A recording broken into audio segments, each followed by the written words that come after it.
It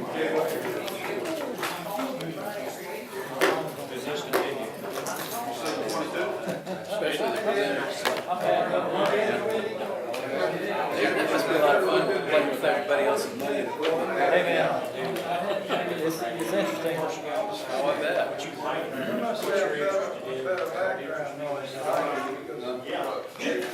Whenever I see you, that's what I'm hearing.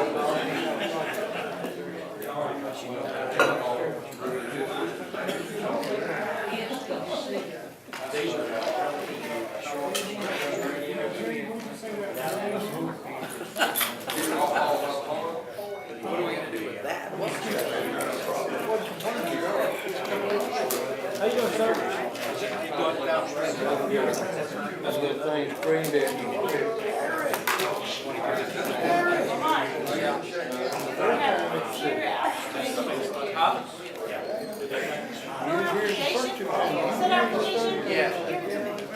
Before you fill it out. Got nothing on it. Yeah, I say right now. Make some coffee.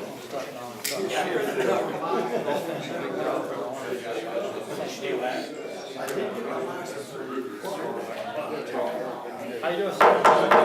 All right, ladies and gentlemen, we'll go ahead and kick off the meeting. It's just a couple minutes past, and we had a couple of folks come in a little bit later, and but that's okay. It's good to have you all here.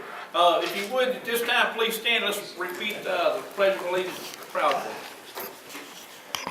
Flag of the United States of America, and to the republic for which it stands, one nation, under God, indivisible, with liberty and justice for all. Brother Chip.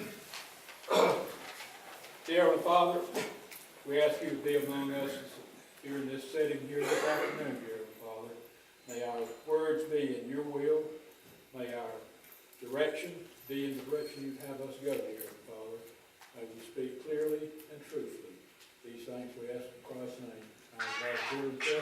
Amen. All right. We have our treasurer is off on vacation with her husband, and so she's having a good time out of town and everything. Do you have any of the information for us, Chris? I do. Good man. Oh, that's it.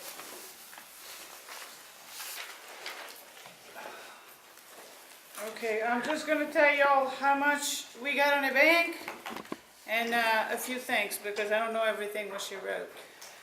The total in the bank, the balance is right now $2,001.80. Fund received and deposited $1,149.08. Cost of gun and tickets was $476.29 and profit was $672.79. We need to raffle another one. I think We're going to so. talk about that in just a second. So the total we got in the bank right now is $2,001.80. All right, very good. Thanks. So did I hear you right, the gun cost 400 and the ticket was 400 and something, but the profit was 600 and something? Yes, Okay. Yeah. $670 some dollars. So This is our first raffle, ladies and gentlemen, and as you can see, we're starting to move forward. Our treasury is starting to grow now. We've got several things in place that are starting to happen. And again, and while we're on this subject, with it being, with the success that it was, we were all kicking around, even Terry and I were talking about it. Maybe them up at their club and up at our club, they can cover the north end up that way. We cover the south end down here. We all do it, a lot of us look at it just as a donation, but still in all, it's, it's a possibility we may win this gun. So we were thinking about auctioning off a AR-15. It's a very nice gun, and somewhere between a friend of mine who was a police officer. He got us this pistol at his cost. He owns the Saraland Shooting Center. He's just doing it as a promotion thing to get some more folks to come over to him. But he said he would get us a AR-15 at his cost. So he would do that again for us to help us out with our club and doing this raffle. We thought about doing it sometime very quickly, starting to do it because it could be, it's getting towards Christmas, and this would make an excellent Christmas present for somebody. So we thought it would be a good time to sell something like this and do this. So I will get a price on it. I'll bring it up at the next meeting, and we can make a decision on whether we want to do this or not for sure. And so we'll take care of that. We've got our secretary is sick tonight. Unexpectedly got sick today, so he's out. And again, Miss Sandy, she's on vacation with her husband Larry. So I'm gonna get Hodge or somebody. Maybe Bruce will jot down some notes over there for me, just what's going on tonight. You don't want me jotting down. Okay. All right. He's recording, so it's good. All right. Well, we can use that too, or we can give a copy of it to our secretary and do that too. Our field day that we had was an excellent time. First time we've ever done it was one of the things that I've always wanted to do. I mean, I know when you're right here, when you're sitting on the water, when you're transmitting, but to be right there on the water, 10 feet away from it, it was something that was on my bucket list that I wanted to do. Mission accomplished. Brian did a great job on that. If you would, Brian, I'm gonna let you come up here and go ahead and give us the kind of results and what all happened and what it took to make it happen. Brian and Larry did a great job on this. It was an excellent location. We had a lot of fun. We had a total of 50 people by name that attended this. So I'm not going to go any farther with it, but I might as well go sit down. You said All right. everything I need to say. all right, that's it. So anyway, but anyway, Just a second. So we had the field day. We had a total of 409 QSOs. You add the score up with all the multipliers for the digital and all that kind of jazz. Our total QSO score was 976. Add the bonus points for, emergency power and all those sorts of things. Our total for the entire event was 1,726. So not too bad for a 3A station. We could have done quite a bit better than that, but again, we had a total of 1,726. So I thought it was a pretty good deal. We had a total, like Mike said, we had a total of 50 people that actually came. So that in itself is just, to me, phenomenal that we had that many people come. Now I'm going to fuss a little bit. We had 8 operators. 8. That's somebody that stood behind the radio and logged, or stood behind the mic and actually keyed up. We went through the whole exercise to try to, bring people up to speed on what to expect during field day and how to operate. So a lot of people, a lot of activity, a lot of people had fun. I had fun. Mike, you had fun? absolutely. We all had a lot of fun, but we didn't have many operators. And Larry and I toyed with this, whether we were going to go try to be bigger than 3A, but we decided to stay at 3A because we anticipated that not many people would stay up. So I'm up till 2 o'clock in the morning. Larry was up till 3 o'clock in the morning. I don't know what time you crashed. I think it's about 8:30. I stayed pretty late, about 8 o'clock. 8 o'clock. Yeah. So we did have a lot of fun. The site was great. The location I thought was pretty good. The weather cooperated with us. There's a lot of positive about this, but say this: Winter Field Day is coming up in January. I just saw the dates on that. It's the last weekend of the month in January, the last full weekend of the month. So another opportunity for us to have field day, another opportunity and that one's a lot more relaxed, but still a lot of fun. So we may try to find someplace good to have that as well. But I would encourage you guys to come out and be a part of and operate during these events. You will learn a lot. I always do. On top of the fact that it's a lot of fun. I think, I didn't bring the statistics. We had several contacts in Canada. We had a couple international contacts. But I think out of the number of states that we got, that was pretty impressive to me. A lot was Texas, Louisiana, Mississippi, Florida. But we did have, we got California. We picked up a lot of northern states. We had a lot of states. I think Georgia was one. Georgia was one. Well, we definitely talked to Georgia. Ohio. I'll go back there and see if I can't get the stats. I know that sheets was turned in and I didn't bring it with me, but, a lot of fun. So again, Winter Field Day's coming up. Please be a part of that and operate. Don't just show up and have fun, but show up and have fun and operate. So that's my word of encouragement to everybody. Brian, did you have enough radios? Including Bruce. Yeah, I'm You sorry. had enough radios? Oh, yeah. Oh, yeah, and see, that's what we told with, right, is, you know, that we had gone 6A the very first year we did it, and by 11 o'clock at night, we had 3 radios running. So Larry and I made the decision that night, the next time we do it, we're gonna be 3A. So we went 3A, and we had the right number of radios and the right number of people, but we had the same sort of thing.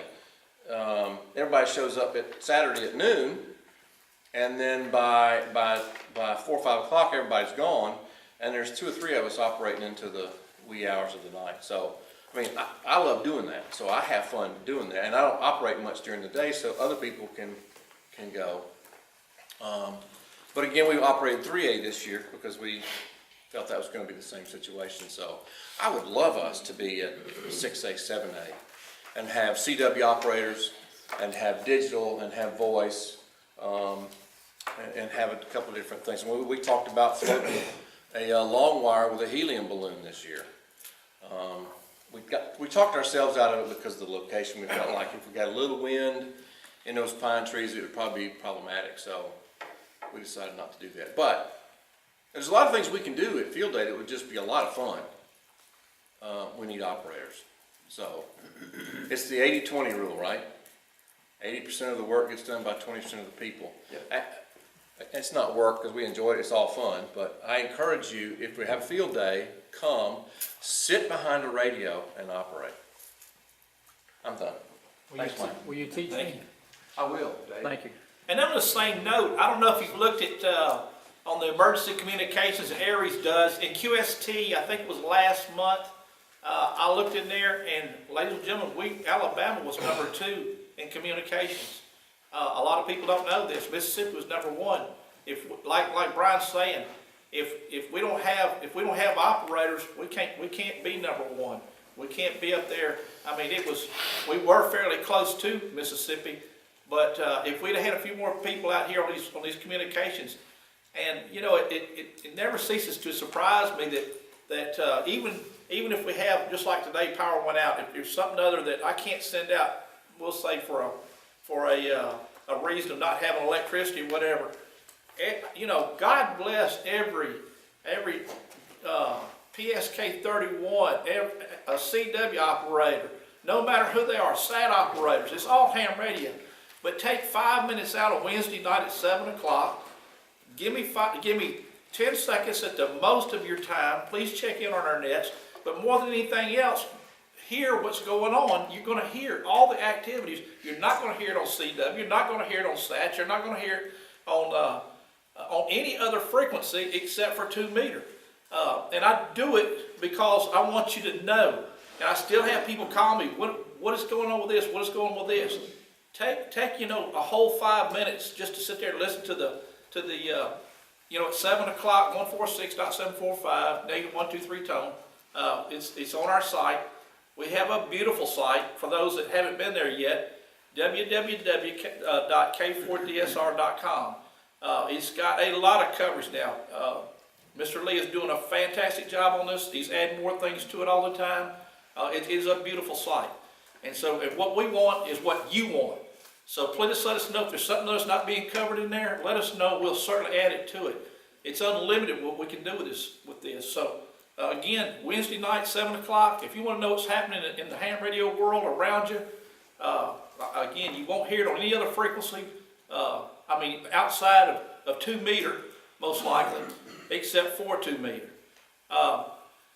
The people we have here tonight for the first time. Mr. Tony, stand up and tell us about yourself.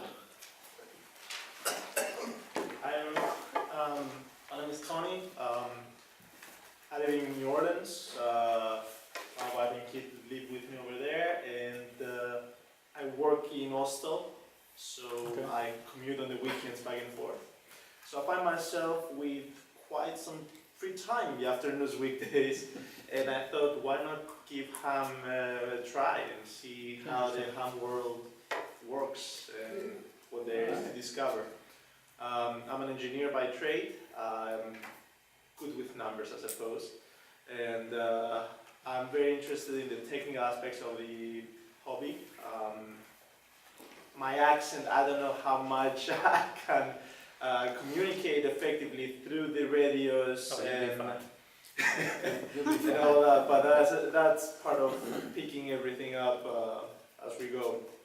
What I'm hoping to get is some contacts, some people who share this interest and help me understand it better, immerse, find my way through it.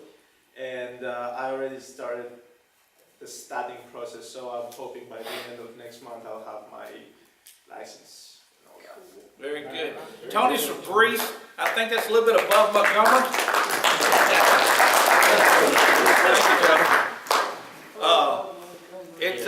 By the way, my wife, I don't know if you know, she's from Kosovo, your next door neighbor over there. So anyway, I don't know how much Greek she speaks, if any, but we've been to your country before, and a beautiful place.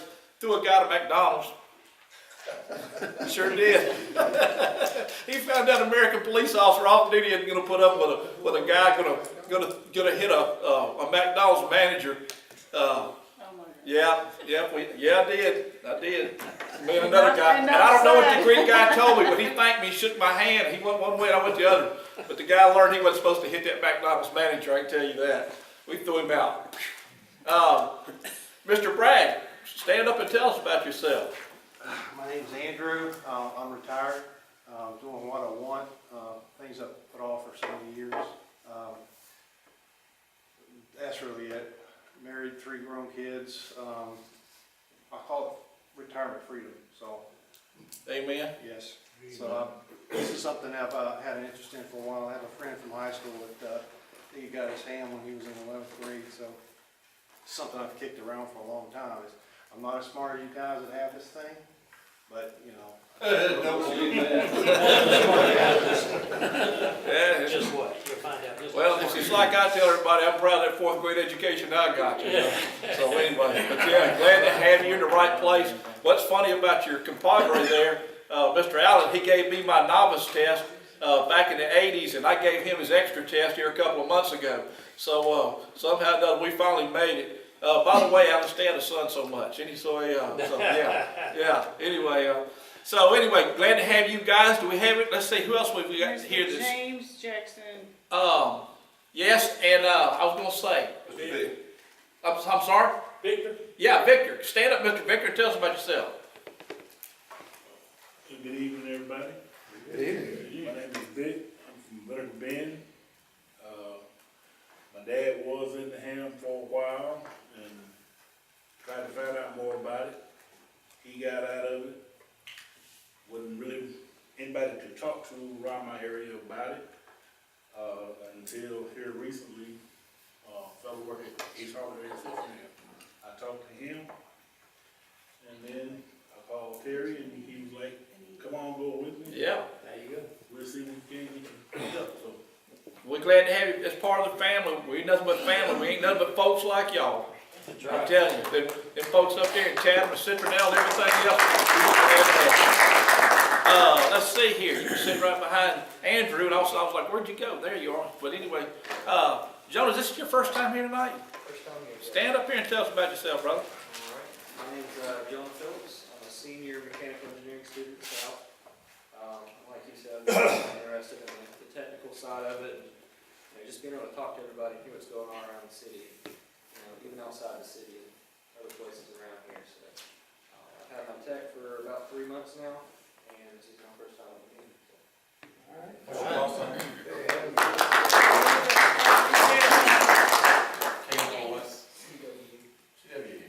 Yeah. KM4 CWE, that's it. Let's see, yeah, and we're glad to have you over here as well. And so we've got several things going on with. You forgot one more, Mr. James at the very end. James Jackson. James, is this your first night here? Yes, sir. All right, yes, sir. Tell us about yourself. Jim Jackson, I'm retired, I'm a mobile intern, and I am for a long time, the 60 years next month. Don't operate a whole lot, but I see one person is in, I believe my wife's place at Murphy. But I'm originally from Monroeville. There were a few of us up there many years ago, my brother and another hound that gave us our novice licenses in 1957. And I've been on, off and on continually since then. But that's about it. That's close enough. I don't talk too much. That's all right, you're doing fine. Being licensed 60 years, that's impressive. That's right. That's right. We sure appreciate you being here, sir. You're not unfortunate enough to know a guy by the name of Bruce Miller by chance, are you? Yeah, Oh, Lord. I know him. Oh, Lord. He's in the Murphy group. My wife goes to about once a month. I have to take her down there. And we worked together for years at the Yeah, infirmary. mobile intern. Well, that's what I was gonna say. I figured you guys being around as long as you were and everything, you probably certainly knew each other. I figured that. Yeah, Bruce is a great friend of mine. You hung out at my building for me, I don't know about too much about it. Do what? I said, you hung out at my building for me, I don't know too much about it. About work? Terry, would you like to tell us a little about what's going on up in Citronelle, Alabama? It's the same old stuff, I guess. I did want to say something about field day. I know I said it on the net. I apologize for underestimating and not knowing that weather in Dauphin Island was not going to be what the forecasters told. The Friday night before, we were on the radio and we were like, man, it's just not going to happen. We're not, so when we came, we didn't even plan on staying. And when we got there, it sprinkled one time. It was supposed to monsoon and blow everything away. And I didn't even know what a go-to station was. I do now. I thought it was one for just the public to see and stuff like that. And then after I got home, I got looking on the internet and all the ones, oh, look at our go-to stations, X amount of contacts. I didn't have a clue. I did not know. So I apologize on that. And glad I was able to get in and make a few contacts to help you guys out. But just seeing here tonight, there's 3 people here just getting into our hobby. And this is all, I don't know when everybody got wanted to, this week, I guess, is, so we, leaps and bounds and things are changing. And just appreciate you guys doing what you did for field day. I really had a good time, especially the burgers. Pretty good stuff. Yeah. And, I think the AR, get back on, I think it would do good. They're pretty cheap right now. You'd be able to make some money off of the AR. Yeah, Sure yeah. would. And the good thing is, I would buy some for you, spread the wealth. I'd buy some from Dixie Amateur Radio Club. Terry's the president of Dixie Amateur Radio Club, and he does a great job up there. And I'm telling you, ladies and gentlemen, you want to meet some fine folks up towards Citronelle and Chatham. There's some of them sitting right here in the audience.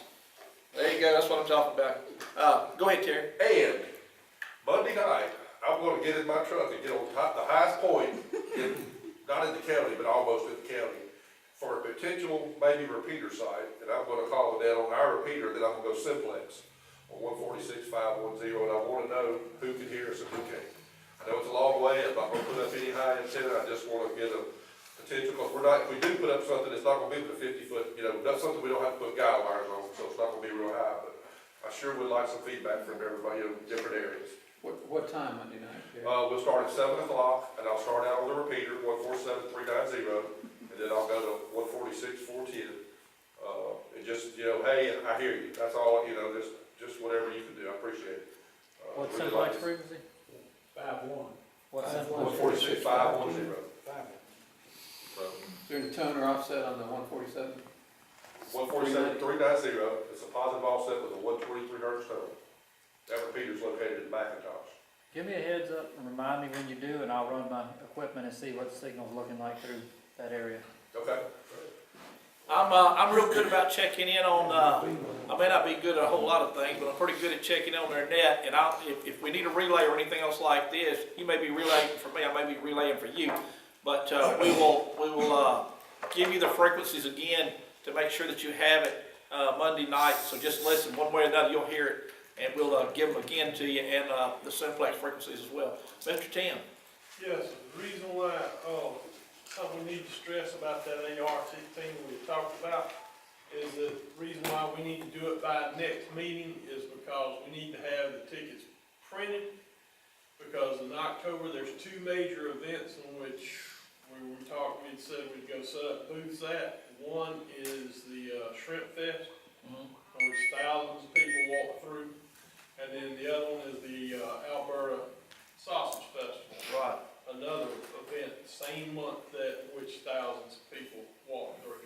So that would open up a reason why we need to do it as soon as we can, so we can get those tickets printed, so we can go do that. Right, I agree. When is the fair, isn't it? October? Yeah. Can I say something? I forgot about that. Just the tentative price on the AR right now is $450, you know, unless you go into a high-end AR. Right, right. Yeah, they're very reasonable. I mean, just the same cost as the block, you just got rid of it. Right, right. Yes, ma'am. Also, anybody wants an application, let me know.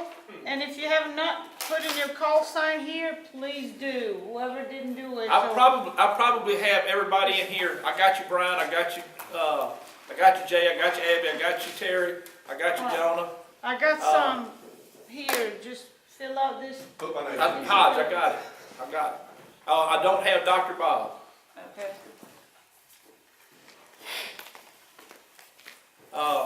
I will write them down. I pretty well know everybody here except for, of course, Tony, Mr. Jim. I know Jonah, Mr. Andrew over here. I don't know anybody in this number of Biloxi, Mississippi, but anyway. What, 3 entries? Yes, sir, Mr. Chip. When is the deadline on the signing up for the USS Alabama?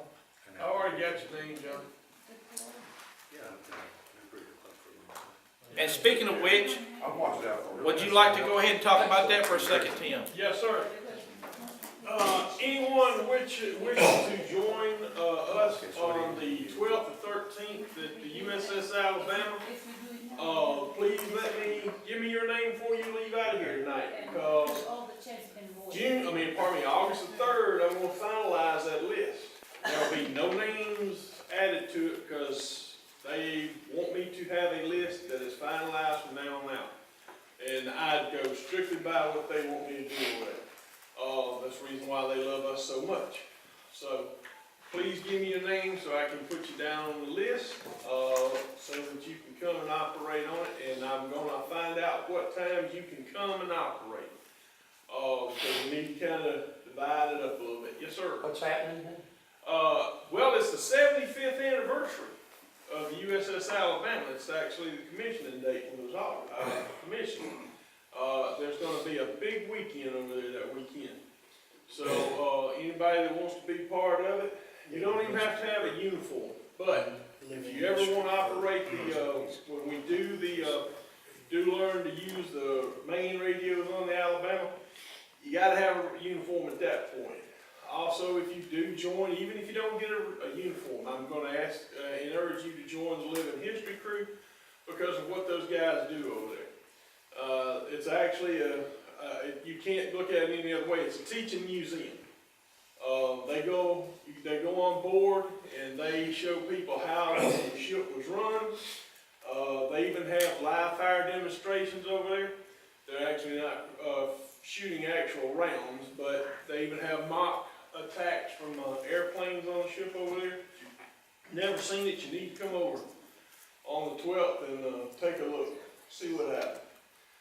There'll be even torpedo drills on board the submarine that day.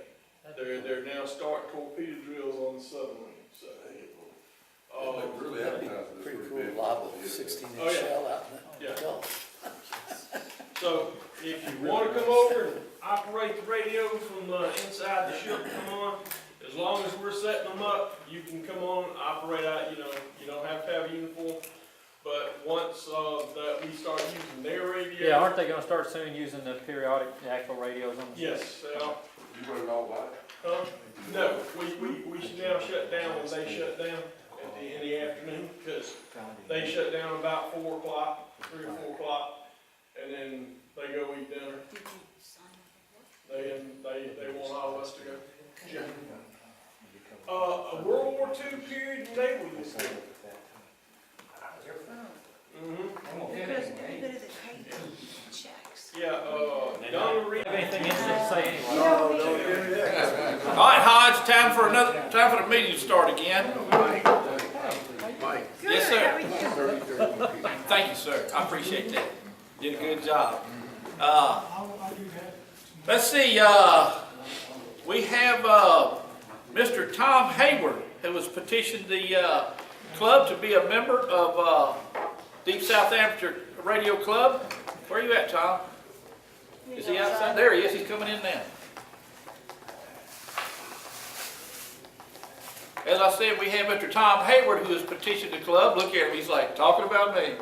Anyway. Move to accept. Yeah, okay. Well, I was going to say, we have, and he is, tell us about yourself one more time, Tom, right quick like. Well, I moved here, well, I've lived here twice before. Courtesy of the Air Force, I was at Brooke Air Force Base when it was open. And I moved back in the 60s and had a U-Bake pizza place, not 60s, 80s, late 80s. Had a U-Bake pizza place down at Regency Center, actually a couple of them. And then that fizzled when the Gulf War broke out. And I got a job offer, went back to California for another 17 years. And then ended up in Georgia. But my life career basically is a manufacturing engineer, mostly in plastics. Like I tell people, I'm not real, I'm really plastic. So that's what I did most of my life. And now I'm retired and my wife and I live here. Our whole goal, since we were here in the Air Force, and Linda graduated from BC Rain, we were married kind of young and I brought her from California, was to retire from Mobile. So now we're here. And he is W6UH10. And so tonight, all those in favor of having Mr. Hayward as a member of our Deep South Amateur Radio Club, please raise your hand. All right, so all those opposed? Let's see, I knew Mr. Brown would be against it anyway. We know Mr. Brown. So anyway, all right, congratulations. You're certainly with the club here now. We sure appreciate you petitioning the club that you have, and you're now a member of it. We've got a lot of things going on. The ladies, we've got, I call it kind of like the warm and fuzzy welcome bag. It's almost complete. Mr. Tim Morgan's been working on that very diligently. We're going to have a brochure application, a piece of chocolate, explaining about, he's working really hard on this brochure thing. Going to have some pictures on it explaining what we do, what we're about, when we started, such as that. So we can have our new people who's come in, I'm sure to be ready for our next meeting.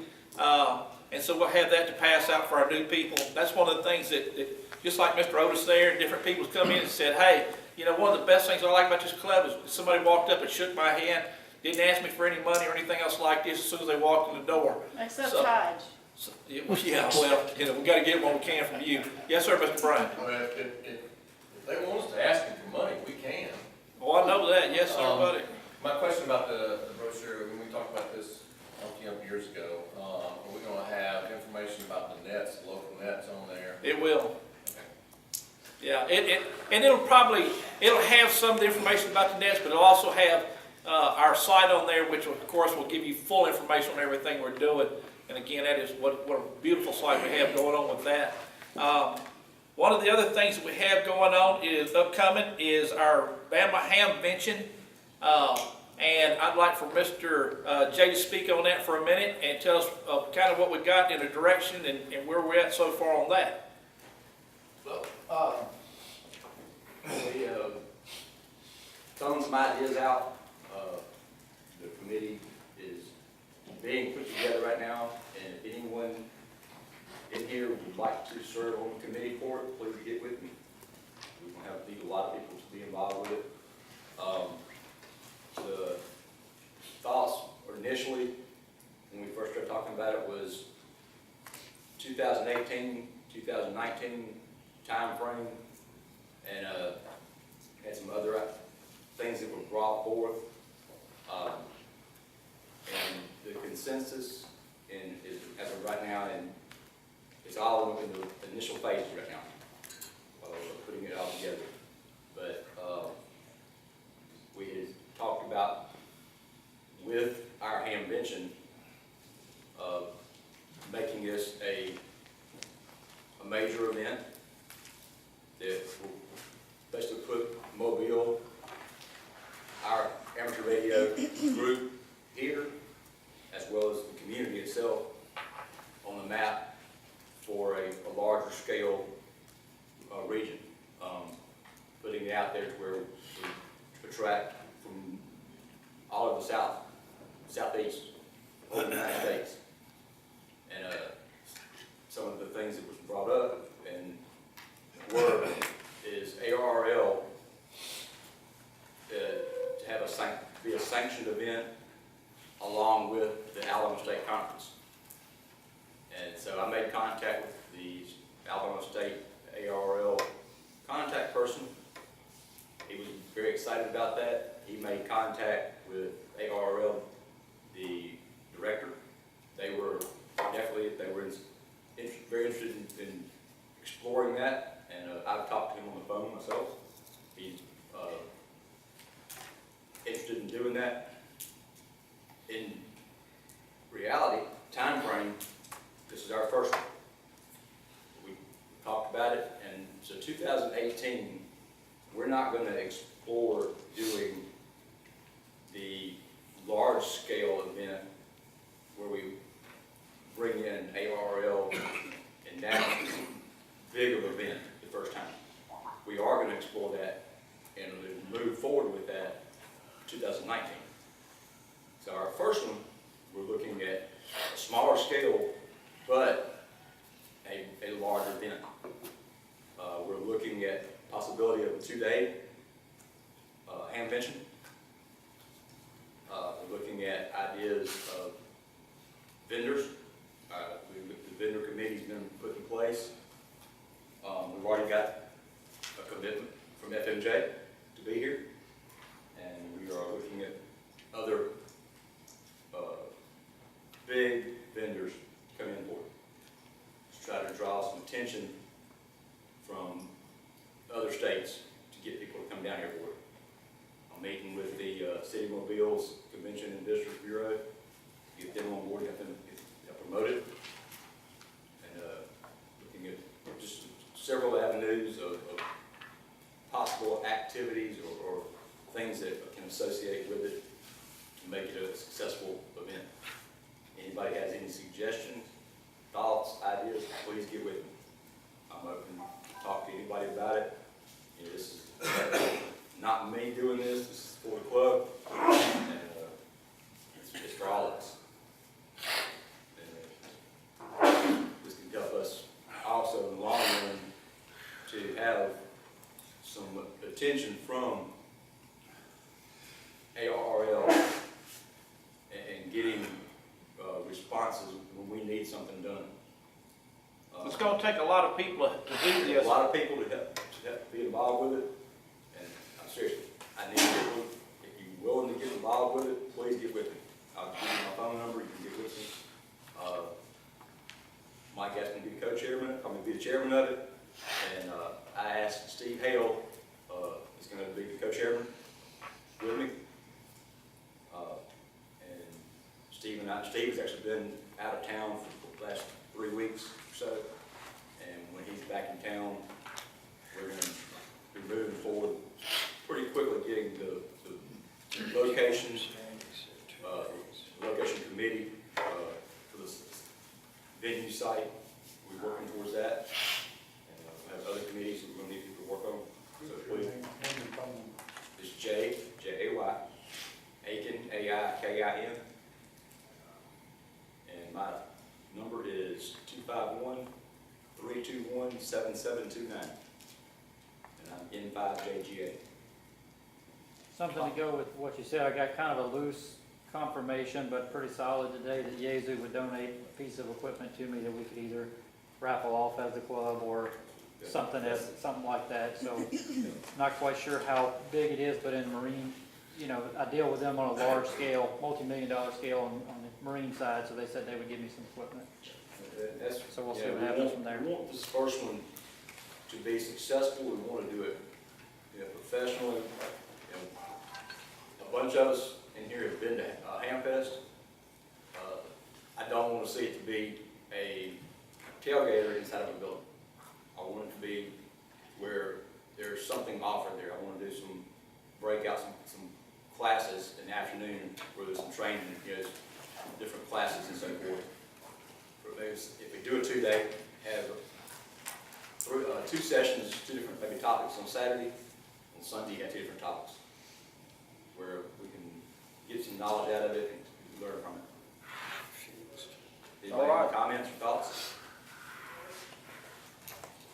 We'll keep you posted on what's going on with this, but like Jay said, it's gonna take quite a bit of people. They've got some people in place, and so we'll be getting together collectively and doing some things like this.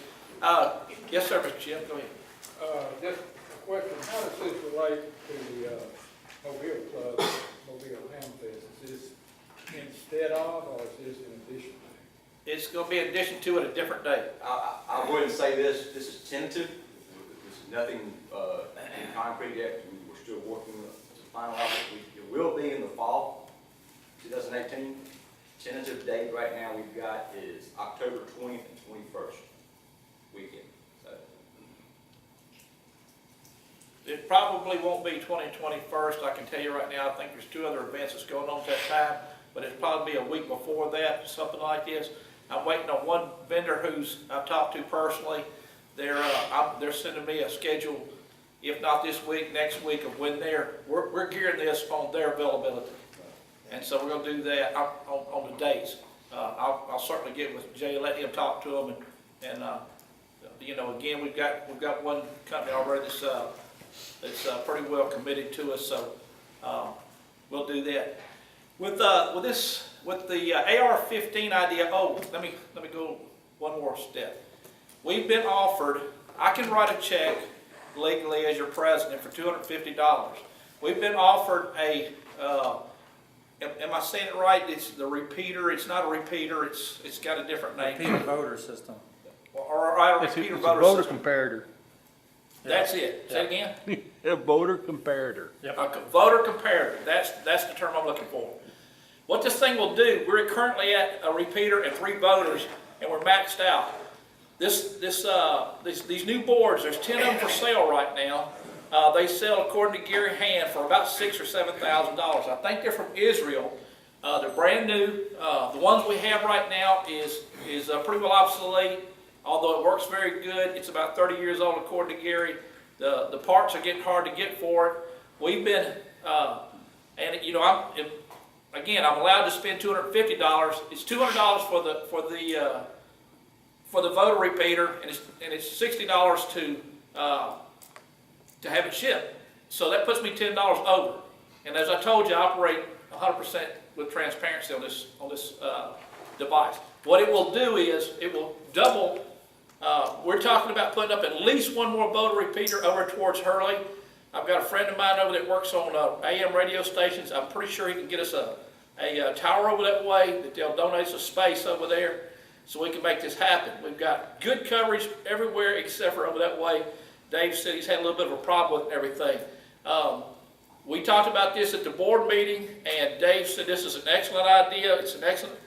We can use the repeater we have now to use it as a backup, not in case, but if this one should fail from surge, lightning, whatever else, we'll have a backup for that. So, yes, sir, Mr. J.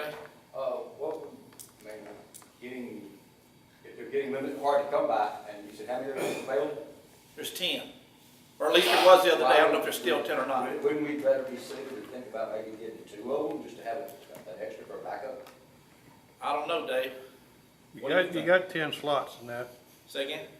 In the comparator, you got 10 slots. Yeah, You it's can got put up to 10. 10 radios in it. Yeah. And see, as I said, It'd be hard for that we're thing to using fail 4 that now. Yeah. We want to put up at least 1 more, so that's going to make 5. So that still give us 3 more extra spaces. What is your idea? Should we purchase 1 or purchase 2, do you think? One would be I think 1 would be fine, because the odds of it failing that much. Well, we'll have a backup anyway. Yeah. For now. All righty. Well, with that in mind, if somebody would like to go ahead and make a motion, we spend the money on this. And Second. all righty. Also, do you? Let's go ahead and get this out of the way too on the AR-15 idea. Well, procedure. Say You again. got a motion, you got a second, you got a vote on it. All right. All those in. Well, I was going to say it looked like there was a majority. Anyway. All right. All those in favor of purchasing the repeater, please signify by yes, whatever. All those against this idea, please let me know. Write the check and I'll pay the freight. All right. Make a motion, we purchase the AR-15. All right. is a motion passed that we order the board first, the repeater? All right. Any objections to that? All right. All those, or would somebody make a motion that we go ahead and get a price on this AR-15? I make a motion, we purchase the AR-15. Okay. Would somebody like to second that? Second. All right. Any, Got a vote?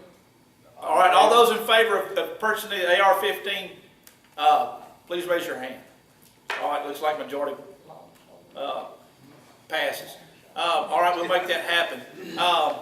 Yes, sir. I have one other question. Is there any status on moving, potentially, I hadn't talked to Gary, but about moving to the site that you did all the work at, the bigger tower? I think he still wants to try that. He told me today that he would like to go to, there's a repeater currently in Hurley. He's a friend of his that owns it. Mr. General Daly, I believe is his name. And what we're going to do is we're going to take and put. President of the Lucedale Club. Say again? General is president of the Lucedale Club. Okay, I didn't know that. Okay. Anyway, all right. Anyway, what we want to do is we want to make a test, and Gary's going to make this happen to see what kind of coverage we get over that way. It can be remotely done. And he's going to get with General on that, and they're going to make that happen. I talked to him this afternoon, and so they're going to see what happens with that. We just want to see what kind of better coverage we get. We think it's going to be quite a bit better. Go ahead, sir. I'm not sure, maybe, you might know what. Gary had mentioned something about there being an issue with the antenna, the Spring Hill repeater site. Yeah, it is. Any status on that? I don't know if we've got total permission yet to climb the tower. That's all we're waiting on.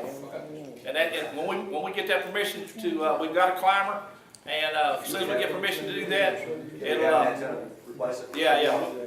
We have an antenna. I think we already have an antenna to replace it, and we'll make that happen. Yes, ma'am. If anyone wants to donate money toward this repeater, it's $250. We already have a guy that wants to donate some money. Donations is always welcome. So here we got one, we got two actually. I'll take the money. All right, well, That's the shipping item. Okay. big antenna problem in Spring Yeah, Hill, what this is is that? for the repeater, by the way. It's currently So, R745. anybody's welcome. It'll work, but it's not quite there. It's So got I some think it's an reflective SWR power. problem, and they're gonna fix that. Yes, sir, Mr. Don. Did I understand we're going for a 1-day or a 2-day Hamfest in 18? The decision hadn't been totally made yet. Go check that out. So we'll keep you up to speed on that as soon as, they haven't even had their first meeting yet, so as soon as stuff happens like that again, we'll let Jay inform us about that right there. All right, well, we've got Mr. David Welch here tonight. He's an electronics technician, deals with every single day, very first person with our topic tonight. He's done an excellent job on the last time. So at this time, I'd like to hand the meeting over to Mr. David Welch, K4HDW.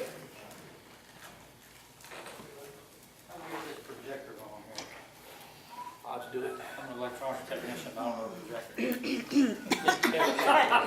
You have to say.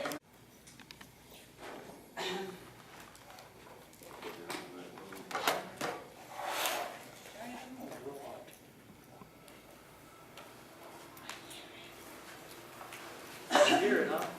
Come up slowly.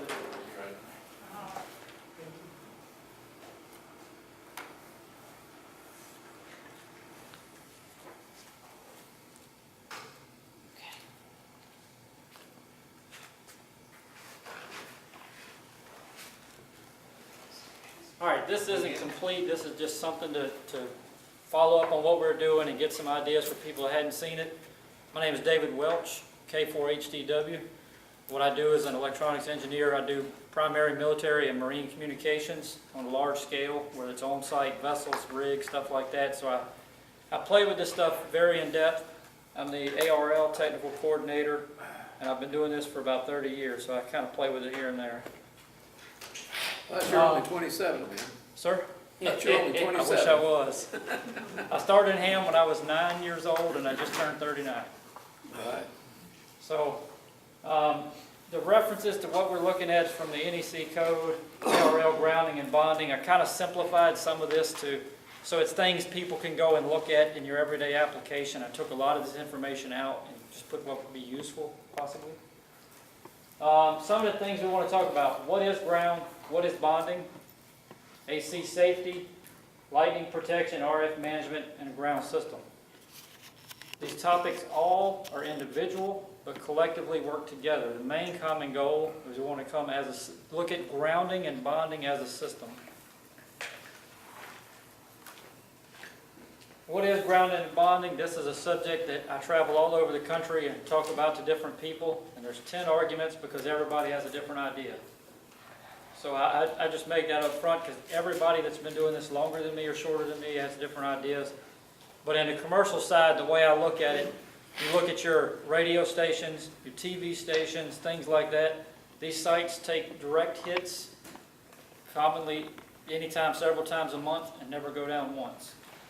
A properly engineered station, most of the time, won't lose anything. This man right here knows exactly what I'm talking about. Most of the time. What is ground? That depends on what you're trying to do. That's a huge subject. The reason why I say that is everything depends on everything. If you're looking at safety, lightning towers, an electrical short at 60 hertz is much different than at 14 megahertz. If you look and think about it, of your wall plug or your something like that, if we have a dead short, it's going to throw a breaker.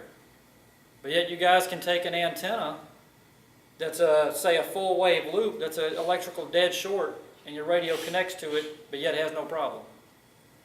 So frequency, inside your wall, as a standard plug like that, it's 120 volts at 60 hertz. That's the same frequency, just as you're using in your radio, just at a different voltage and a different megacycle. Things like that all play together, and it depends on what you're doing, how we accomplish that goal. There's 3 types of main ground that we are going to deal with in the amateur community and most electronics. You have an AC safety ground, lightning protection, and RF ground. AC safety ground protects against shock hazards in case of a current fault. Lightning protection grounds keep equipment at the same voltage during transit and surges from lightning and dissipates the lightning charge in the earth.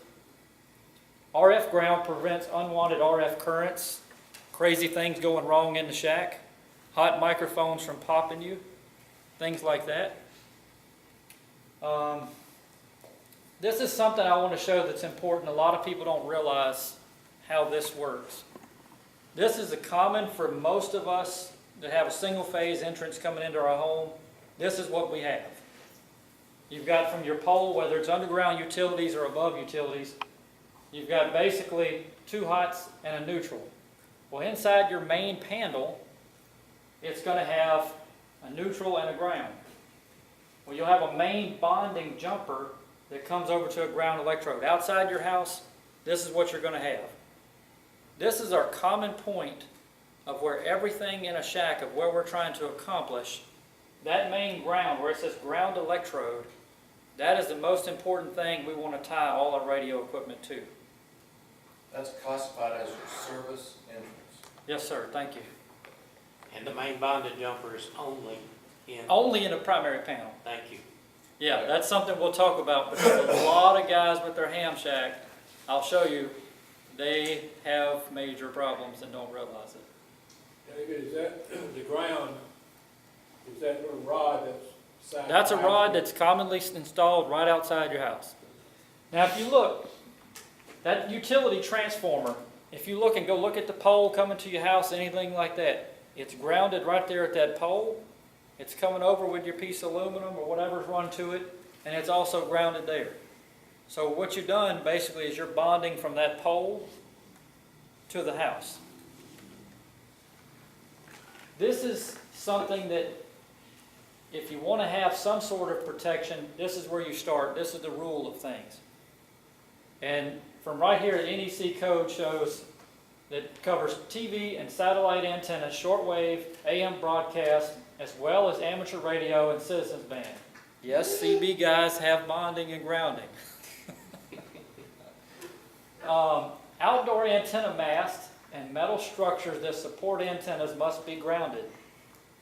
This does not just apply to amateur radio. Any antenna structure, yes, sir? Outdoor masts and metal structures that may support antennas must be grounded to what? Two, what we're getting to Common ground. is what I'm going to show you. Basically, everything that we need, you want all your ground potential on one, and I'll get to that just for you because I've seen your setup and scratched my head. Each feed line, lead-in conductor from an outdoor antenna must be provided with a listed antenna discharge unit. For us, we call it, a lot of times it can be a polyphaser, a lightning arrestor, spark gap, something like that. What does listed mean? UL listed, actually approved. But basically you can do it with a spark plug. But by code, if I'm an inspector coming out like I do on these jobs, it has to be a UL listed and tested device. Inside antennas, as Mr. T-Ray would know, does not have to be grounded or bonded or anything like that, because typically if your indoor antenna is getting struck by lightning, you're going to have bigger problems than we know about. There are things that's possible. The antenna discharge unit must be grounded if an SPGP, what that is, in any installation, and I'll show you some examples as we get there, whether it's commercial or amateur, what we're trying to accomplish is a single point ground system. And what that means is we want to keep the voltage potential of every device equal. When it's not equal, lightning or DC is looking for a place to dump that voltage, and typically it's through your piece of equipment. How many times have you had lightning damage to, well, appliances, electronics? If you have a proper grounding system, that will make a big difference. This is something that's very important. This is subjective based upon soil conditions. But basically what we're looking at, a lot of people commonly will put a single ground rod in the ground and say, all right, that's ground, it's good to go. The problem is, most of the time a single ground rod driven in the ground, especially in the south, has so much resistance, it does you almost nothing. So it shows with multiple ground rods, ground length, across the bottom, we're looking at 2 foot, 4 foot. As I get more length, I decrease the resistance and I make that ground more effective. Is that total length? Total length. You can do it total length through bonding if done properly. But basically, this is what code must be and how we can achieve that. What you want to try and achieve in a proper station and done right is typically less than 5 ohms if you can get to there. So through different types of grounds or bonding grounds together, we can get there, and I'll explain on why that's important. If I go through this too fast and you need to ask questions, just say so. It's no problem. That's a typical... David, Yes, sir. just let them know that the average ground resistance on that service meter right there at your house is probably anywhere between 70 to 500 ohms. Yeah, if you're lucky. If you're lucky. What happens is on a common home installation where you've had your house, your ground rod goes there, what they did when they come out and installed is they drove a copper-clad aluminum or copper-clad steel rod in the ground. And they put a piece of wire down to it and a ground clamp. And most of the time it's not even done properly if you can see the top of it. And what will happen is if your home's been installed for more than 5, 6, 7, 8, 10 years, that ground probably actually does nothing. Believe it or not. If you put a megger on it and actually have an engineer check it, you'd be very surprised how little the ground actually is functioning at the home. So before you mess with any ground, let me stress something for you. Before you mess with any ground, if you take anything from this class, before you mess with any ground, I'm stressing to you, make sure that you have yourself or an electrician test it properly, because if something's failed in the home, it could be very well dumping voltage back out to that and get yourself shocked by playing with it or disconnecting it. Straight from the utility pole, transformer. Yep. So just making sure everybody understands, make sure to check these things before you play with it if you are. David, the fault doesn't have to be in your house because the current that's can right. be coming down the neutral from the That's pole. right. So I'm just making sure, everybody check your stuff before you play with it. It will kill. Yes. AC power ground, typically located service entrance. RF power lightning ground is a very low impedance ground consisting of an array of ground rods that are bonded together. The array of rods may circle the tower or structure. Connection may be a large diameter solid wire or copper strap, sometimes clamped to the rod but can be soldered or CAD welded. Anytime you do a ground rod, and we'll get to that, you'll run into these type of ground connections. They're useless. Most of those are absolutely right. Yes, sir. So no matter what the purpose of the ground is to provide a passive least resistance. You want to get the to passive go- least You want resistance. to get whatever is messing with the, the lightning. You want that lightning to go to the ground. You don't want that to go into. Yeah. But something you see these type of clamps. You can go to Lowe's, Home Depot, your local electronics store. You'll buy these all day long. While they're okay for most things, if you have a direct lightning strike, most of every one of those on that screen right there will break. And that ground becomes absolutely useless. So that's where we get into a function where it says CAD welding is a commercial method.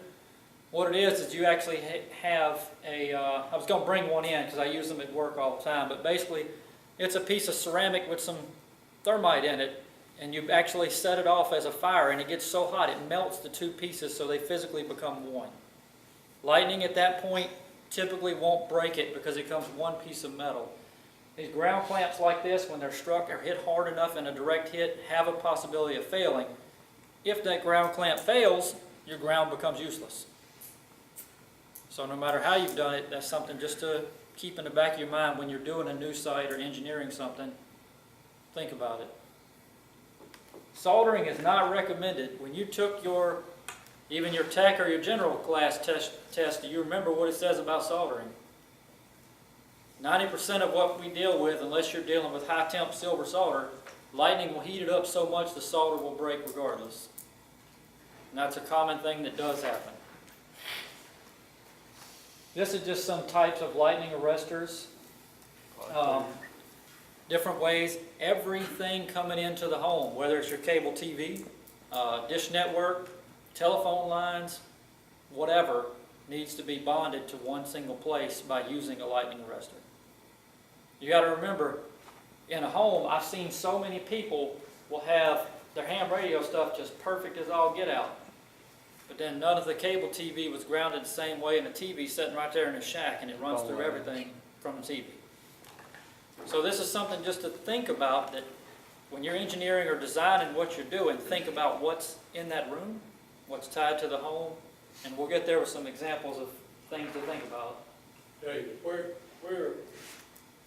would you put those polyphasians? I'll show you in a couple slides up, but basically what happens is, what we want to accomplish, and I'll show you in a slide, is any commercial site or any home site needs to be engineered with a single point ground system. So you'd have a copper plate outside the wall of where your cable's coming in, or if you go to your home now, if you look where the AC power is bonded to the ground, you'll find if the cable guy came out there and installed, he bonded it to that. Everything needs to be bonded into one place, and that's what we're trying to accomplish. For an amateur radio side, you want that bonded closest to the shack as you can get. If you got a through window pass-through, could it go right there if it's grounded? It needs to be, yeah, not on that. Not on that window pass-through. You want it grounded. Yeah, you don't want that. Coax. Yeah, but you would want it closest to the ground as you can get it onto a single plate, and I'll show you that. But you don't want it on that window pass-through. I know exactly what you're talking about. Yes, sir.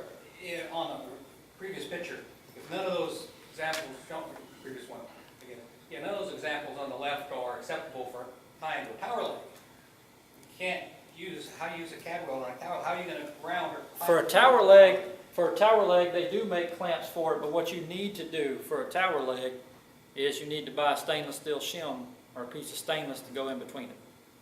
You can take an actual clamp to ground it that way, but don't put just a straight copper on the tower. But there are tent clamps they sell specifically for that, and we use them commonly all the time. So I'll get you the information on that and show you. But the one that people do commonly, that one up top up there, people will put that on the side of a tower. Basically, that's for a piece of water pipe or something of that nature. They'll put it on a piece of tower and they'll run a little piece of ground to it. And you go to the tower once it's been hit and you'll see it's blowed off or broke in a heartbeat.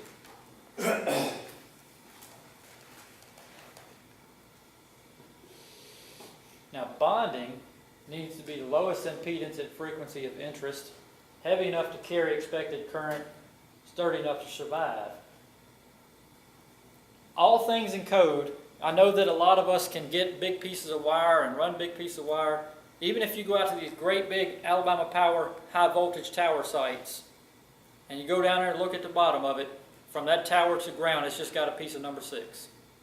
It doesn't have to be a big monstrous piece of wire with what you're doing. In the shack, you can use 20 gauge from each device or a strap.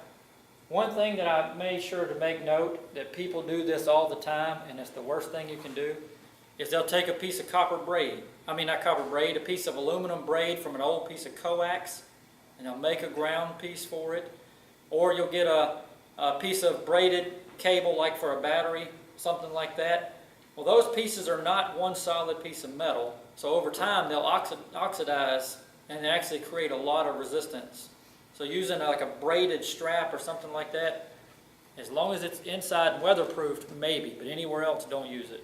Use a piece of solid wire. At best, use a piece of flat strap. Flat solid copper or stainless strap is ideal. Local code is law. Many names. People say third wire, green wire, equipment ground. Provides an AC common point of fault, current, shorts, leakage. Stabilizes power voltage during fault or transit. Something I want to point out here.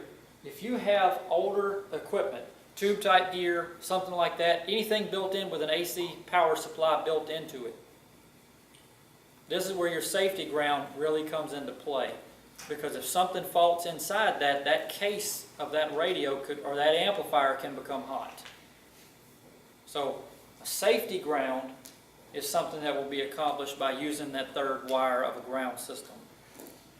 That doesn't do anything for RF or keeping noise out of it. That's just safety. When they say safety ground, that means safety so your life is alive if it shorts. David, I guess you say AC safety ground. Yes. So what that means to me is that is all the equipment that's on your home is designed to mitigate the available fault current that's being fed to the house. That's an AC ground system. Yeah. Grounding for lightning is a completely different animal, different. because that fault current is. Yeah, so that's what I'm making sure. This is, when I say a safety ground, that is for safety if that device, if one of the hot legs shorts to the case, a wire burns off inside the amplifier because it's hot, and now the neutral's sitting there touching, something like that. When I say safety ground, these are grounds that can save your life. The AC system inside your house should trip a breaker if it sees that fault, because that's designed to. Yes and no. Well, it depends on how it's. Here's why I say yes and no. If I take a radio that's only pulling a 4-amp circuit, Correct. and I dead short it to ground, but it's on a typical wall, 15 amp. what is that, a 15-amp breaker? So that case can potentially, by touching that case, can transfer up to 4 amps directly to you and never cut the breaker off. So that's when I say safety ground. If it has a third ground plug, there's a reason. It only takes 25 volts, what, half an amp to kill you? 25 volts at 0.50 milliamps basically will kill you. At 30 volts at 50 milliamps, it becomes dangerous. What about the ground fault breaker? Solve that problem. Ground fault breaker is a very good idea. Most people, though, don't have them typically installed, but yes, a ground fault typically will help you a lot in that case. That's something I'll show you shortly what you can do. Now, lightning protection is different. You can't steer lightning, but you can help make a good decision. Heavy, low impedance path to earth. Path should be outside. your residents. Don't make it easy for lightning to go through your station on its way to Earth. That is where probably 70% of hams in the U.S. commonly fail, is because we make it easy for lightning to go through there, and I'll show you why. David, you saying it's not a good idea for me to disconnect my coax and leave it laying on my desk? Sir, no sir, I would not do that. I would not recommend it. This is what I don't want you to do, and this is when I go to inspections and I go to help people, I find this all the time. What happens here, we always look, I go to sites all the time and they take where point number B is, they install this pretty little copper ground rod right outside their window, and they have their station grounded to it. Well, where D is your service entrance, and they have it grounded there. What happens is, let's say for an example, lightning hits a power line. With overhead lines, whether your antenna's out there or not, a common misconception is people will think the antenna, it's got high voltage, goes to it all the time. They think the antenna is just so attractive to lightning. It's really not. Most of the time, it's running through the AC power. Well, when it comes down, it hits number D right there, letter D, it's going to dump some of that into the service entrance ground. That's what it was designed to do. But when you add that ground rod at your shack, and you have it plugged into the wall and to that ground, you actually brought the lightning to you, to your equipment. Because what will happen is, when it goes through C, and it doesn't dissipate enough, it sees that pretty little ground over there at your shack that you did quality work on, and lightning will run through your equipment to get to that ground. The way you should do it, Why is that back up, David? Because that's two different ground. two different ground potentials. What they mean by ground potential is, you're looking at basically a DC resistance. When most of us, I'd done these things when I was young the same way. I'd want to put a nice grounding system because I thought it made me talk better, and I'd spend 3 weeks making a nice pretty ground outside that was great. Well, the problem is the ground on my radio side becomes way more attractive to lightning than it did that old service entrance ground that's been there for my house. So they're not on the same voltage potential. So this one says, hey, I'm more attractive. The lightning will run through you to get to that ground. So what you commonly want to do is on the bottom example, you said station lightning protection ground. We want to try and route the lightning around or away from coming into the home. If you look at any big parking garage, RSA tower, any of those like that, even some of the stuff in Mobile Infirmary, you'll find that there's copper strapping or braiding or wire that runs on the outside of that perimeter because we want to route away from that, not through it. So in a home or a shack, some of these examples are a little bit extreme, I'll admit, but that's how it works, is we do what's called a perimeter ground. If you look at any of your big cell phone towers, any of the 911 station towers, they all have a perimeter ground because I want to dissipate that lightning around the structure, not through it.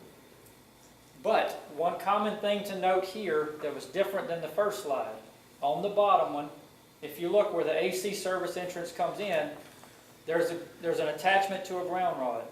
On the radio side, there's an attachment to a ground rod. All grounds, like in this perfect example here, is incorrect because if you had grounds from B and C tied together, then you would pass the voltage the same and have nowhere near the problem that you will. David, how far apart should those ground? Basically, to answer your question, how that works, when a ground rod is struck, or I'm not even struck, I'm trying to dissipate the energy that I'm being provided. If that's an 8-foot ground rod, you technically want to be at least 1.5 the distance of that before you put another one. So if it's an 8-foot ground rod, I want to come over here at least 14, technically if I want to, 16 feet, and put another one. What will happen is if you look at that ground rod as this is my rod, it will dissipate current this way and this way. Well, as I reach over here, I want that current to be able to flow. If I have a bunch of ground rods together, sure, I can lower the ohms of that, but economical and the way it works is space them out. As long as you're about 16 feet, twice the distance of that rod, really I recommend 1.5 the distance, but you'll be okay even at twice. Dave, go back to that previous slide for a second. So on the bottom diagram there, the key to that is that all of those ground rods are connected. Tied together. Tied together. And this doesn't show it, and I'll show it when we get to another one, but basically, the way you correctly want to do it is you want a perimeter ground with a single ground. Everything is one. There is no separate ground. If you have a separate ground, that's where you start running into problem. And all this information is in the ARL book. I kind of took it from an easy reference that people can find it and look at it. It's a very interesting book to read, by the way. David, how long do those rods have to be? Depends on the ground. Well, I've got, Lowe's is going to sell you an 8-foot rod. I like a 10-foot rod, but 8 foot would be a good start. It's better than no rod. the reason why I said I've got my ground hooked to the service ground. Comes around the house, and I'm using 5 3-foot rods in the ground till I get to the tower, and then there's an 8-foot rod, and then 16 feet away is another 8-foot rod. I don't ever use any short ground rods, but I'm sure it'd be better than none. What do you think, sir? I mean, he's been doing this just as long, but I mean, no, it's fine. As long as they're all tied together, it really don't matter. But is 3 feet deep enough to do any good? And the reason why I ask is because I've got a pond on my property, and they tell me if you can get down to the level of the pond water. Yeah, because see, you're getting better much more conductive. See, what a typical, that's what happens with a ground rod. You drive it in the ground, and it sits there in a dry environment or an acidic environment, and the ground rod typically dries out. It starts eating away the copper coating, and it becomes useless. You get it down into a moist environment, sure, it's a lot more conductive. Okay. It's a big difference. Well, I understand. What you're saying, you don't want your shack isolated from the rest of the house. No. Nope. You don't want it to be a Think resistance. about this. If you have a grounding system and you ground your radio separately, and then you plug your radio into your house circuit, you've created a great big ground loop, basically, because your potential is completely different by what you plugged into and what you're grounded to. Yes, sir. I know you guys are, some of you guys are engineers and y'all know way more about this stuff than I do. No, you know it. But, you know, I've dealt with electrical work for 40 years, so I know a little bit. But we're talking about not only making it work, but we're also talking about complying with the code. That's right. And By if code. if I remember correctly, the code specifies the length, minimum length for a ground rod. And I don't think a 3-foot is. No, 8 foot is what it specifies in the new book. Yeah. But Now, and of course, all these are supposed to be tested after installation, which Yes. rarely ever happens. do you remember what the new regulation is for code? This is a crazy one. The new code regulations, all it requires, like if Alabama Power comes out to a new home, they drive that ground rod. If it doesn't meet 25 ohms or less, which it won't, then another one must be installed 6 foot away from it and no further testing. 6 foot or further, yeah. 6 foot or further, no further testing. And So the that's fire it. company don't drive that rod. No, but I'm just saying, when they do, 6 foot what? it's your common service entrance. What the new rule is basically, when you put that ground rod in, if it's tested, it's supposed to be 25 ohms or less, then you can leave one. But it won't meet that, especially in this area, so it must be a second one installed and 6 bonded foot. together from each other 6 foot underground. The second rod has to be 6 foot or further away Yes. from the first All rod. right, that's all I wanted to know. And then they have to be bonded together. Okay. Use a 3-foot ground rod, and the inspector will have a heart attack. If he pulls it out of the ground to look at it. If he can get it out, we're all right. But what we want to do, the single most important thing as part of lightning protection as a system is we want a single point ground panel. This is a point which all antennas, feed lines, equipment, power, control lines are brought together to share a common ground connection. Single point ground should be the one and only point for the station at which a direct connection to a lightning protection ground system is made. This means that when we build this, as it's supposed to be done right, everything is bonded to that one spot. Not to the house over here, this, on the outside, when we're building this system, it's that way. So, David, the single point ground, the multiple rods bonded together is the same thing Single as a point single ground. point ground. That's right, because if they're CAD welded together, I don't care if it's from here to that bathroom, if there's a piece of number 6, I've got a rod here and a rod there, and it's CAD welded, so it's electrically one piece of equipment. It's okay. It's a single point. Yes, sir. You suggest measuring the ohms. Absolutely. Exactly how is that done? You put With a a rod in and compare With a piece of Megger equipment, actually a piece of test equipment that's specifically They tested. put a rod in the ground and measure Yes. They measure the rod you put in the ground. It's not Yeah. separate. as With other compared to a rods they put in the second ground. rod? Yeah, like I have one that has 3 different dead points where I can actually test what my ohms is. Okay, And I but you can have a actually- voltmeter. Yes, it's a specific meter. And you put another rod in the ground Yes. and then measure it versus the? Yes. Second question, source of thermite. You can buy CAD weld. If you Google CAD weld, you can find them all You day. can get them on Amazon. Yeah, you can get on Amazon, everything. They're about $8 a piece, those single-use ones. You can get them at Granger too. Granger's got it. They've become interesting. People use them for all kinds of things. Yeah, look them up on YouTube. Yes, sir. Yeah. Watch it. Silver soldering or brazing acceptable at all in place of CAD weld? If you can do it high enough temperature. I haven't checked the temperature of either of those two metals. You know, recently. most of the time, no, I don't recommend it, and you won't see it at any real commercial site or anything like that. Yes, in the book there is a type that is acceptable. I don't do it. So, I mean, if you find the resources, sure, it can be done. But this is something that's just a basic example of what a single point ground panel system is. My power comes in. I have a ground to my perimeter ground from antenna, telephone. That single point ground panel is a piece of copper which everything is grounded to at one point. So from there, my radio, telephones, everything is grounded at one spot. That's just an example of showing what I mean by everything is grounded to one. This is another common just building example of where I'd have my house exterior, an AC power panel.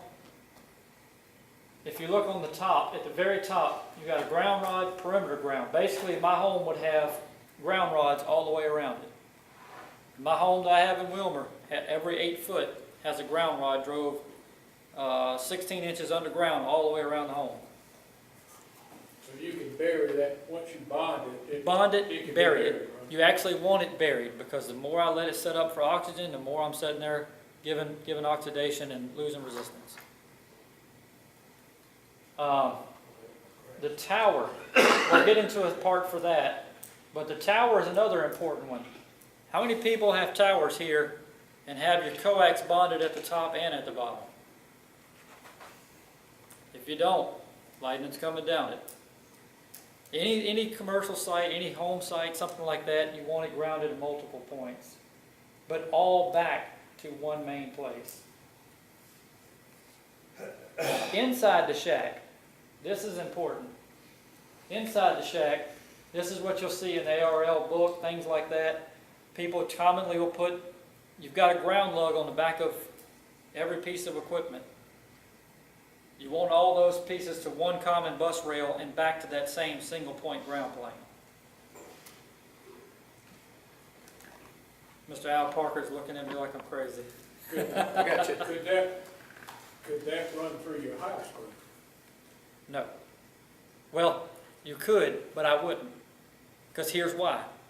You've brought in, when you bring in your coaxes, and you've built a ground plane right there, your lightning arresters, everything by code is set up to dissipate any outside shocks that come in. So that is my ground.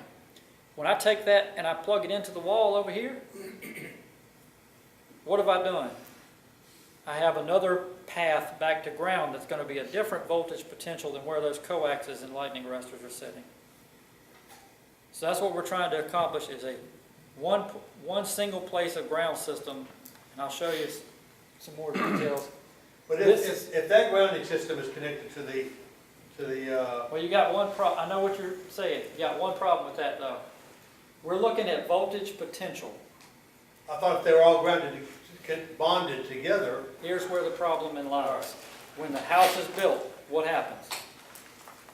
The guy come over here to a piece of, in the wall, and you run back and you run to an inside panel, and then that inside panel is coming back out to the outside panel.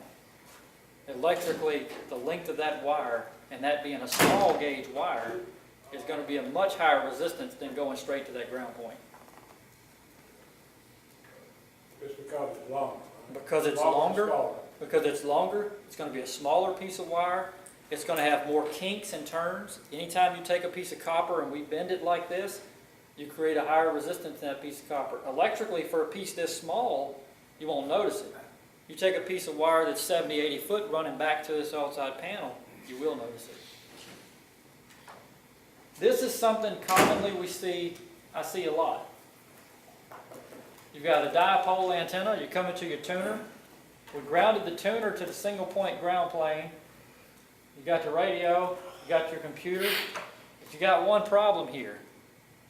Because I use multiple points of ground, I'm more susceptible to lightning. Everything in this shack becomes an antenna, even you. Even you, when you're talking on it, becomes part of the antenna. And I don't know how many guys sit and play with it, but if you've had different things in your shack with RF, or you're moving, or you're grabbing that microphone and it moves around and you watch the SWR change, because you're part of that antenna. So, in this instance, the problem here is that power supply.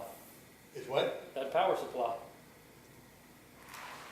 I'll show you how we get there. This is how you actually can use ground fault circuit breaker or something like that. This will stop your ground faults if you're using a single point ground plane.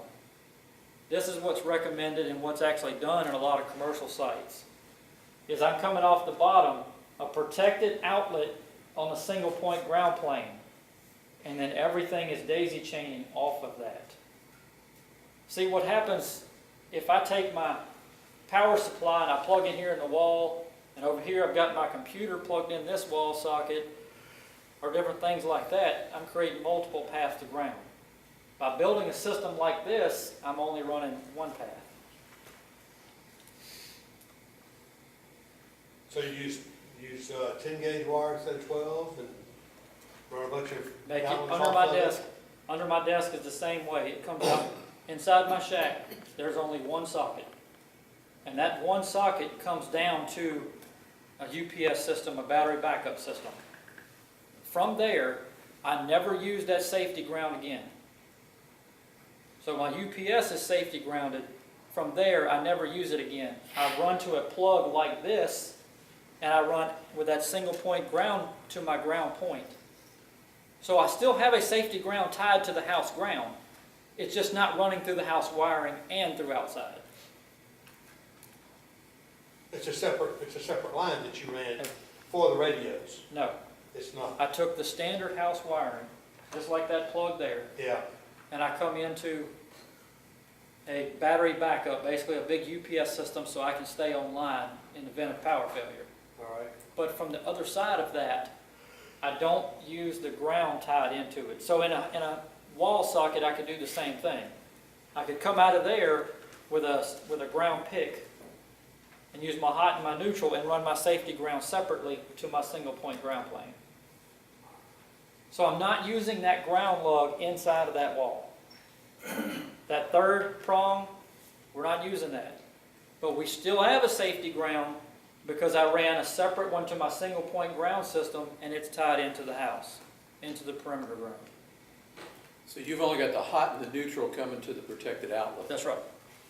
You disconnected the ground Because from the house wiring. Yes, on because the then I neutral, use and my then- single point ground that is better And then took than the the house ground wiring. lug out to the single point. That's ground. right.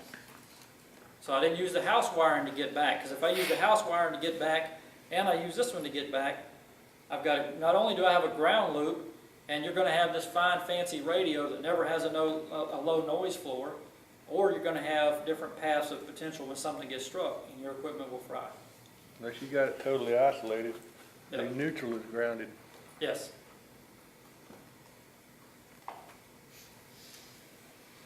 Which is what you see in this example. Yes, sir. You were talking a while ago about the lightning arrestor. It was not a good idea to put one on the pass-through. Yeah. What would you put? I'd actually bolt. Straight down about 3 feet to one of my ground rods. It might be okay, but my question is for that, when you use that for lightning protection, what do you do on the inside of it? Where does your ground go on the inside of it? It goes to, well, it's a pass-through with a stud that goes all the way through. And then How often do you- the light how often on do you- one side, and on the other side, I got 3 wires coming from my radio tuner. And how often do you disconnect them? Take them out. There's your problem. Commonly, what everybody does is we can have this fancy ground, just like what you're saying. That's probably okay. But if you don't, when you disconnect the coax from your radio, if you don't disconnect the ground from it also, you gave it lightning. You what? You give it lightning if you don't disconnect the ground also. Meaning, we commonly worry about it, I'm gonna disconnect my antennas. Well, if you don't, 99% of the time, the antenna's not gonna get struck. Lightning's gonna transit from the ground, or different voltage, AC lines. If you don't disconnect that ground, it's got another path to get to the radio. You're saying if you don't unplug it from the wall, No, in his case, for an example, he has a window through line. right? It comes up for his coax feeds. Well, he has a poly arrestor there, and he has a ground rod coming down to it. Right. I was asking him, when you disconnect coax, or I'm worried about lightning, does he disconnect the cables on the inside? Commonly, people do not. They'll disconnect the coax, and they don't worry about the ground. Well, I disconnect both of them. Yeah, if you disconnect both of them, perfect shape. Nothing physically can get to it. Those, the pass-through unit that MFJ sells has got a grounding post on. They all have a grounding post on them, and they should be grounded. Because what they're doing is they're grounding the coax. When you screw it in, that shield is actually grounded to that piece. And MFJ designed it that way, but they did not design it for lightning protection. Well, if the Holy Grail is to have uninterrupted coax from the antenna to the transmitter, if you cut that line, you put a polyphaser in there, or You won't lose enough to even worry about it. You mean, are you talking about if you cut the piece of coax, put the polyphaser, are you concerned about loss on the coax? yeah, I mean, the question is, where do you put the polyphaser if you can't put it on your window? The polyphaser needs to be, you can put it on the inside the shack, like a lot of the ones at the bigger 911 centers are right inside the shack or right outside the shack. Where do you ground that to? That needs to be grounded to that single point ground system, the perimeter ground, the tower, everything. All bonded together. All bonded together. Yes, sir. David, did you say that all of this was in the ARRL handbook? No. It's in a new book they came out with called grounding. Bonding and Grounding. It's actually online, I think from ARRL, it's like $22, or you can get the Kindle version for $9 online from Amazon, but it's very informational. There's a lot more. It's 200 and something page book. Let me ask one more thing about the polyphaser. If I come inside the shack through that window unit, and I have a jumper going to the radio, you're saying cut the jumper, put the polyphaser there, ground it to the single point. Ideally, the plan is you want it outside the house. Meaning, what is the purpose here of lightning and having a perimeter bonding thing? Is I want to keep that lightning outside of my house. Because basically when you do that, if you do it inside, you're bringing the lightning in, and then you're also bringing it back out. So you have a lot more chance of failure. If you think about it, no matter what you've got, that big pretty ground, if you're running that ground wire back outside the house like that, if that lightning's coming in and that's where your protection point is, you've got a lot of risk for that DC coming back out down to ground. So it's So you something grounded at the tower, is that where you put it? all coaxes need to be grounded as they come into the home or the shack. The tower needs to be grounded as well, and I'll show you that in a few minutes, but that's something else. It's 5 minutes to 8, so you better hurry. Oh, man, I could talk about this all day. This is something that, commonly, this is how it would look. I've got a panel, I come into my protected outlet, I've got my AC service ground, my outlet's protected to my single point ground, and all my radios protected to it. This is a common configuration, making a bus bar or star configuration. Either way here is electrically on our own meter the same. It's not going to be a problem. But the bus bar idea, the shorter connection, is going to have a lower resistance and a faster transit and a lightning strike. This is something that is controversial here. If you look, all my bonding jumpers are daisy chained. The ARL book says don't do this. The reason why this is acceptable, if it is done with a proper ground system, it electrically is the same. I think the potential hazard there is if somebody takes out a piece of equipment in the middle. Yep. That's They something don't, that's they careful. don't connect to the jumper. This is just another outside of a perimeter grounding of how we want to do it. The tower needs to be grounded outside, AC service outside, everything is one ground. This is a typical commercial installation from my tower. I have multiple ground rods out from it, perimeter ground around the building. Even the fences and structures next to it will be grounded. The picture on the left is commonly how I would ground my coaxes at the top and at the bottom of the tower. That box at the bottom side is kind of what I'm talking about. Outside your shack, that's where I want all my polyphasers to be if possible. That way I'm keeping the lightning outside, I'm dumping that voltage straight down. That's a picture of basically how like a ground rod would work. What we're looking at for voltage that goes out of it. Just another picture of how polyphasers, a different example would be. Everything in the station is an antenna. So don't ever forget that. Any piece of cable you run, think about how long is a 6-meter dipole. So if you've got pieces of cable in between that are grounding straps, you've got to think about what are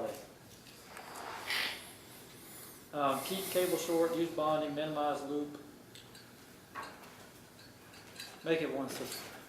I had to rush and get this all done, but You can run through there, but we didn't pick up any of that. no. But But anytime, send me an email, I'll be glad to help you. Every situation is different.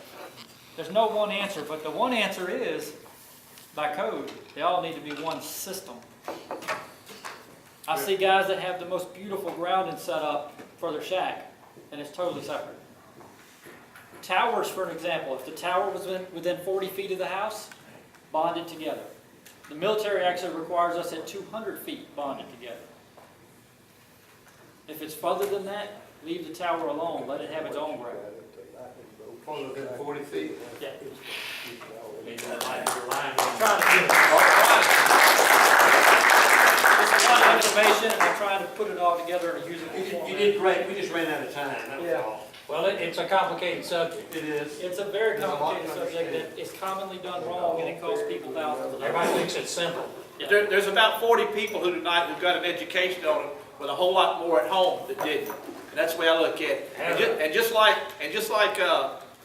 Dave was saying, and like Alan was saying to a few other people, if you have any doubt about a ground wire coming off of anything, and you're going to take it loose from something other that it is a ground, like a ground rod, for example, make sure that you've got either somebody knows what they're doing, you're holding some insulated pliers, you wear rubber gloves, whatever the deal is, because that line can't hold voltage and it will kill you, just like Alan said. Go ahead, sir. One little quick thing about the ground. I went to a guy's house, the grounding electrode conductor coming out of the house going to the ground rod.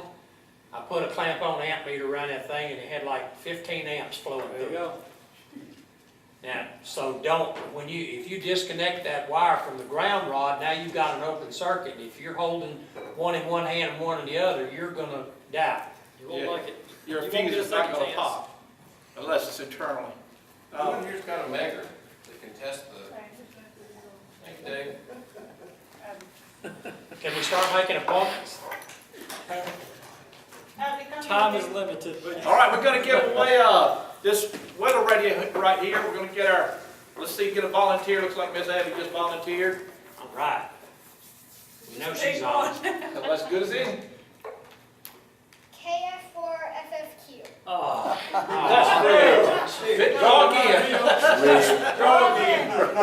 Yeah, now put it back and you be the one to draw when we have the gun up here. Okay, Joe, there's another one, because he does not want that. W6UHN. That's Mr. Tom. all right. Come on, Mr. Tom. All right. There you go. Get that Mr. Tom right there. All right, thank you. All righty, good deal. All right. We certainly learned a lot tonight. Let's give Dave one more hand if we could right now. Excellent job. I'll tell you, I feel sorry for the people who didn't make the meeting tonight. We get free information, stuff to keep us alive. No man's ever lived over 1/10 of an amp, what I understand. You know, don't sit there and check a wire that you think could be potentially hot. Don't become a fuse and then die trying to be one. Mr. Al. Just for everybody's information, I think Chuck Miller is going to have a presentation on Aries next month. I think, I'm not sure, but I'll check with Larry and check on that. We'll Yeah. certainly let everybody know that. I saw a brief exchange between Larry and Chuck, and I think that may happen. Very good. I've been participating in, he's got a once a month Thursday evening on a Skype call, and then Saturday mornings on a Skype call to start training some folks into the procedures and methodologies that you've got to follow to be an official Aries member. Mr. Richard White has resigned his position due to health reasons, from what I understand. We will probably, if it takes me to do it or whoever else, we will probably start the Aries practice nets up on Sunday at 3 o'clock in the afternoon. So listen out for it, and we'll let you know as well. We'd like to keep that alive and well until somebody else takes that position. But I certainly want to thank everybody. Mr. Jean, you got something? Yeah, I was gonna say, you guys get a chance, check in on the 147.12, that's the Aries Net from Loosedale, in George County, Mississippi. It's a new group that started up, and it's a very nice group of folks. And they're also gonna have a, When is that? it's on Wednesday night at 7:37 is when the net starts. 7:37. Yeah. There's also an Aries net on HF on Sunday afternoons at, I think it's 4 o'clock on 3965 for Alabama. Yes. Very good. If you have Again, any thanks questions- everybody for coming to the meeting tonight. We've got some, another good meeting coming up next month. Let us know what you want to talk about or what you want to hear about. Larry Anderson know, and we'll certainly make it happen. Thank you so much for coming again. We will see you next time, 7-3. And if y'all need any information or help, feel